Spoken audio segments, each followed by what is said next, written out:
Hello, gym owners. I'm Matthew Becker from Gym Lawyers PLLC. Now, before we get into the topic of this video, let me just be clear that the information found in this video is meant for educational purposes only.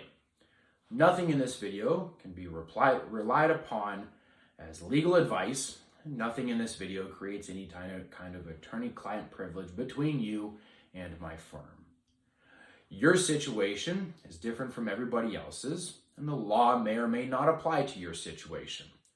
Therefore, if you have a specific question, please reach out to us directly at gymlawyers.com. In this video, we're going to talk about the need for a formal incident report. And we're not talking about sitting down and discussing what happened with an employee or members after an accident or an incident took place so that you can have a general idea of what went on. We're talking about a formal written document that is filled out immediately upon something happening and an associated standard operating procedure that requires your employees to fill out an incident report as soon as they can after an incident has taken place. We would like to thank Affiliate Guard for this question and video topic.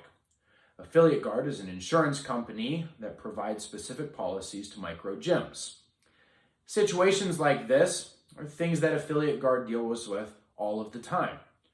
And so they want to make sure that you don't face limits on your coverage or denials of coverage because you didn't have an incident report. So here's the common factual scenario. Let's assume for a second that your gym is up and running. Doesn't matter what kind of gym or fitness facility it is, but it's up and running. And something goes bad one day and a member or a client is injured. Doesn't matter at this point whose fault it was or what actually happened. It just matters that somebody was injured. You get a little bit panicky maybe the following day or even that same day, and you call your insurance company in order to make a report. That insurance company is going to start to ask you a lot of questions. And a lot of those questions are going to involve what happened. And if you don't have anything written down, these questions are going to start coming out, and you're going to start to realize that your memory, you may have some gaps in there. Some of it may be a little bit fuzzy. You just may not even remember what happened. What time did it happen? Who was present? Was anything cleaned up immediately afterward? Did somebody move the injured person? These are important questions, and there's going to be a lot of them that come out. And they're not only important to the insurance company to determine whether or not there's coverage and what level of coverage exists, but it's also going to be incredibly important to somebody like me, the attorney, who's ultimately going to be hired in order to represent you as part of the personal injury claim that comes as a result of that injured member. If you don't have things written down and you don't have all of these facts in line, that's going to open up your business to a lot of potential liability. So how do we prevent this from happening? You need to have a formal incident report. This doesn't need to be something super fancy.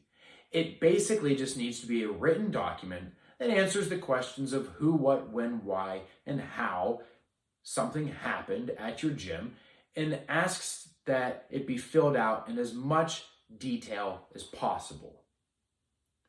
And then associated with this incident report is you need a standard operating procedure that tells your employees that this incident report needs to be filled out ASAP after something happens. It can't wait until the next day.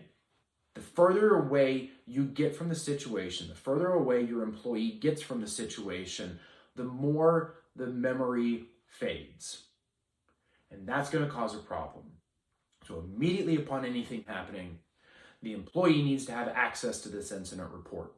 They need to fill it out. The second everything calms down, the moment they have an opportunity to, they need to fill it out in as much detail as possible. Any other employees who were in the building and perhaps witnessed any part of the incident take place also need to fill it out. Any trusted members who were there at the time and witnessed any part of it also need to fill it out. and this needs to happen as soon as possible after the incident, while memories are fresh.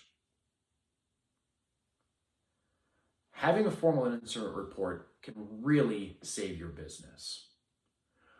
When facts come down to nitty-gritty details, the things that you have in writing that were recorded immediately upon an incident taking place are so important, because that's going to be the trusted information that is going to support you in future in a dispute when other information starts to come out. We have experience with this sort of thing because I own a gym. I've been there. I've used incident reports in order to save my business in the past. Something like this can save you and your business if you act now in order to protect yourself in the future. Reach out to us at gymlawyers.com.